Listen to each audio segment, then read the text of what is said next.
কম খরচে কিভাবে বান্দরবান টু চট্টগ্রাম এবং চট্টগ্রাম টু বান্দরবান প্রিয়জনের সাথে কিংবা যে কোনো প্রয়োজনের তাগিদে একটি রোমাঞ্চকর, আরামদায়ক ও নিরাপদে ভ্রমণ কিংবা যাতায়াত করবেন। আসসালামু আলাইকুম। হ্যালো বন্ধুরা, আজকের ব্লগে আপনাদের নিয়ে যাব কম খরচে বান্দরবান থেকে চট্টগ্রাম যাওয়ার অন্যতম জনপ্রিয় একটি বাস সার্ভিস সাঙ্গু ট্রাভেলস এর এক রোমান্টিক ও আনন্দময় জার্নিতে। পাহাড়ের বুক চিরে চলে যাওয়া রাস্তা, চারপাশের সবুজের সমারোহ আর মেঘ পাহাড়ের খেলা দেখতে দেখতে আজকের এই যাত্রাটি কেমন ছিল, সেই সাথে এই বাসের সার্ভিস কেমন, বর্তমান ভাড়া কত এবং টিকিট বুকিং সংক্রান্ত সকল গুরুত্বপূর্ণ তথ্য আজ আপনাদের মাঝে তুলে ধরবো আমি মোহাম্মদ আব্দুল গফফার।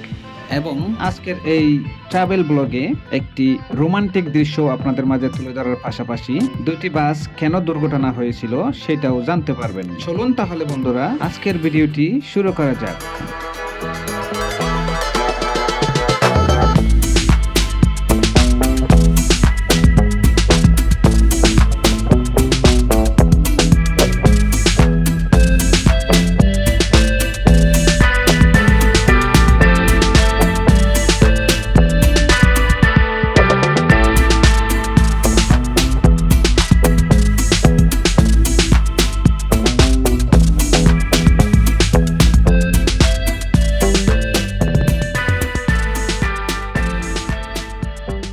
বন্ধুরা, আমরা ইতিমধ্যে বান্দরবান থেকে চট্টগ্রামের উদ্দেশ্যে ছুটে যাচ্ছি। বান্দরবানের স্টেশন ক্রস করে আমরা ইতিমধ্যে পাহাড়ের মনোরম পরিবেশের মাঝখান দিয়ে আমরা ছুটে যাচ্ছি। আঁকাবাঁকা রাস্তা ও পাহাড়ের এই মনোরম পরিবেশ যে কাউকেই মুগ্ধ করবে। সেই সাথে সাঙ্গু ট্রাভেলস এর আজকের এই যাত্রায় রোমাঞ্চকর কিছু দৃশ্য আপনাদের মাঝে তুলে ধরছি, সেটিও আপনারা একে একে সব দেখতে পারবেন।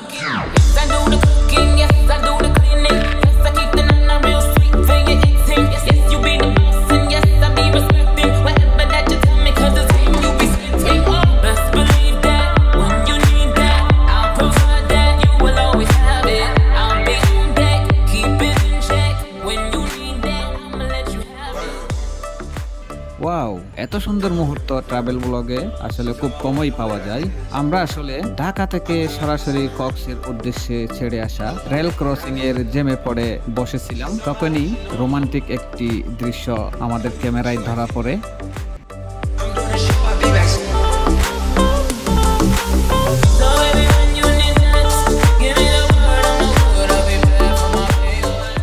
আপনারা দেখতে পাচ্ছেন ইগল পরিবহনের একটি মিনি বাস থেকে কেউ একজন রোমান্টিক সময় কাটাচ্ছিলেন এবং সেই সাথে মার্সা বাসটি হঠাৎ আমাদের ডান দিকে এসে কি এন্ট্রিটাই না নিল, সেই রোমাঞ্চকর দৃশ্যটিও কিন্তু আপনারা ইতিমধ্যে দেখতে পেয়েছেন। সেই সাথে বন্ধুরা, মার্সা বাসটি এক ধরনের বেপরোয়াভাবে আমাদের ডান পাশ দিয়ে অ্যাগ্রেসিভ মোডে চাপ দিয়ে কিন্তু ওভারটেক করে চলে গেল।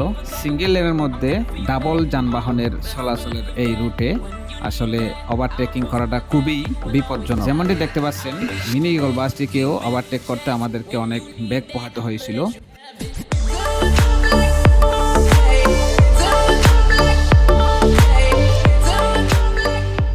নিরাপদে ভ্রমণের জন্য আপনারা নিশ্চিন্তে বান্দরবানের এই পাহাড়ি পরিবহনের সাঙ্গু ট্রাভেলসটিকে বেছে নিতে পারেন। যেমনটা কোনো পারাপারে না করে মার্সা ট্রান্সপোর্টকে সাইড দিয়ে দিয়েছিল আমাদের সাঙ্গু ট্রাভেলস পরিবহনটি। আমরা ধীরে ধীরে ছুটে চলছি বন্দরনগরী চট্টগ্রামের উদ্দেশ্যে। প্রতিমধ্যে দেখতে পাচ্ছেন আমাদের বাম্পারে কামড়ে ধরে কিন্তু হর্ন বাজাচ্ছে সৌদিয়া এরো বাসটি নামাজের বিরতি দেওয়ার পরে এখন আমাদের সামনে দেখতে পাচ্ছেন এস আলমের একটি অশোক লেল্যান্ড বাস আমাদের সামনে খুবই অ্যাগ্রেসিভ মোডে ড্রাইভিং করে ছুটে চলছে। সেটিও কিন্তু লোহাগাড়া পর্যন্ত যায়।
আমরা ইতিমধ্যে ছন্দনাইশের আঁকাবাঁকা রাস্তা অতিক্রম করে পটিয়া বাইপাসের কাছাকাছি চলে এসেছি এবং আমাদের সাঙ্গো ট্রাভেলসের বাম্পারে দেখতে পাচ্ছি একটি ইম্পেরিয়ালের হুন্ডাই এসি বাস উকে দিচ্ছে। দেখা যাক আমাদের সাঙ্গো ট্রাভেলস কতক্ষণ সেটার সাথে টেক্কা দিয়ে চলতে পারে। বলতে না বলতেই ইম্পেরিয়ালের হুন্ডাই বাসটি আমাদের সাঙ্গো ট্রাভেলস বাসটিকে কঠিন ও অ্যাগ্রেসিভ মোডে কিন্তু কোনো পাত্তা না দিয়েই ওভারটেকিং করে চলে গেল। এবং হুন্ডাই বলে কথা, হুন্ডাই যদি প্রেসারে থাকে তাহলে লেলেন, আইচার, ইসুজু, হিনু সব ব্র্যান্ডে কিন্তু তার কাছে হার মানতে বাধ্য। ঠিক যেমনটা দেখতে পাচ্ছেন, খুবই স্মুথলি ড্রাইভিং এর সাথে কিন্তু আমাদের বাসটিকে কঠিন একটা ওভারটেক দিয়ে হারিয়ে গেল। আমরা ইতিমধ্যে বন্ধুরা পটিয়া বাইপাসে অবস্থান করছি এবং ইম্পেরিয়াল এক্সপ্রেস হুন্ডাই এর বাম্পার ধরে ছুটে যাচ্ছি। হুন্ডাই বাস আমাদেরকে কিভাবে উঠে দিয়ে গেল আরো একবার রিপ্লাইতে দেখুন। অসাধারণ একটি ওভারটেক, অসাধারণ একটি ড্রাইভিং করে যাচ্ছে ইম্পেরিয়াল এক্সপ্রেস।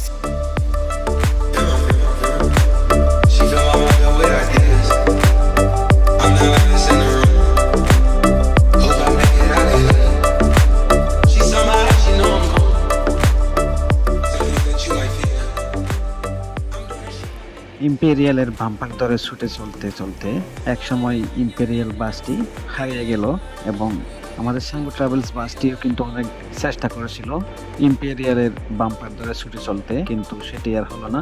অশোক লেলেন নিয়ে হুন্ডাইয়ের পিছনে ছুটে চলা এটা এক ধরনের অসম্ভব।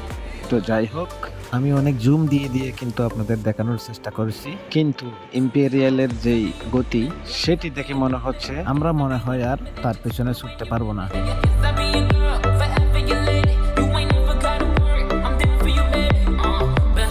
বন্ধুরা, ভিডিওর শুরুতে বলেছিলাম দুইটি বাসের কিভাবে দুর্ঘটনা হয়েছিল।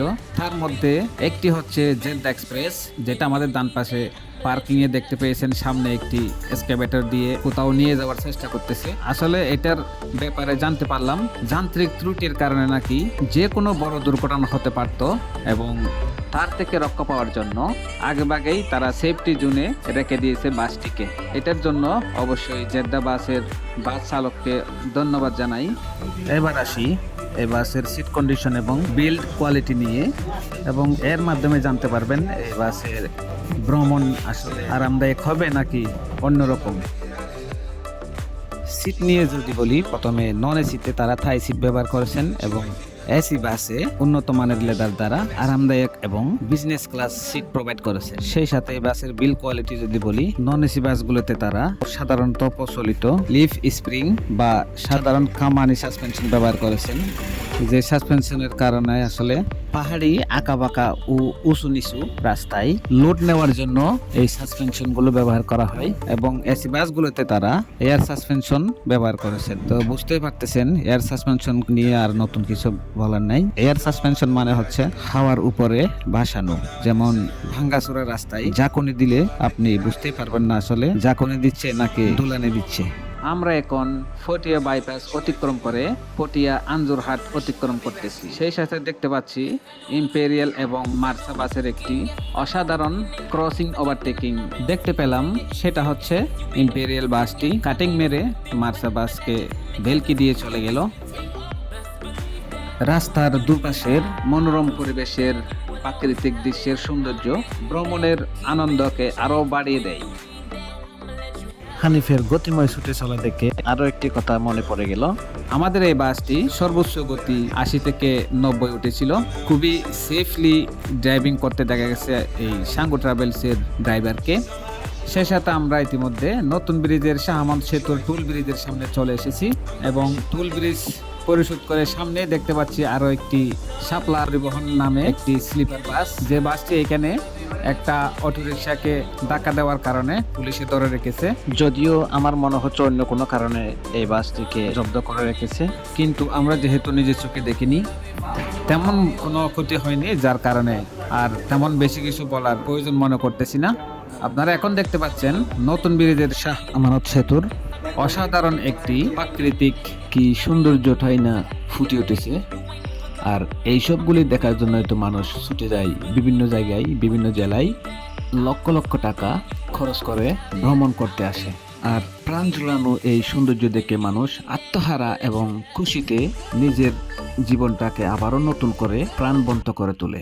এই বাসের নন এসি ভাড়া হচ্ছে 150 টাকা, এসি বাসের ভাড়া হচ্ছে 220 টাকা। সেই সাথে এই বাসের সম্পূর্ণ শিডিউল স্ক্রিনে টেক্সট আকারে দিয়ে দিচ্ছি। ব্রিজের দুপাশেই দেখতে পাচ্ছেন বিভিন্ন লঞ্চ, ট্রলার এবং জাহাজগুলি নোঙ্গর করে রেখেছে এবং আমরা চট্টগ্রাম শহরের খুব কাছাকাছি চলে এসেছি। যেহেতু আমি নতুন ব্রিজ নেমে যাব, তো আজকের এই ভিডিওটি এখানে শেষ করতে হচ্ছে। বন্ধুরা, আপনাদের কার কার এই সাঙ্গু ট্রাভেলসে ভ্রমণের অভিজ্ঞতা আছে? কম খরচে বান্দরবান থেকে চট্টগ্রাম ভ্রমণে কোন পরিবহনটি আপনার সবচেয়ে জনপ্রিয়, সেটি কমেন্ট করে অবশ্যই আমাদের জানান। আর ভিডিওটি যদি ভালো লেগে থাকে একটি লাইক দিন এবং ভিডিওটি আপনার বন্ধুদের সাথে শেয়ার করতে ভুলবেন না কিন্তু।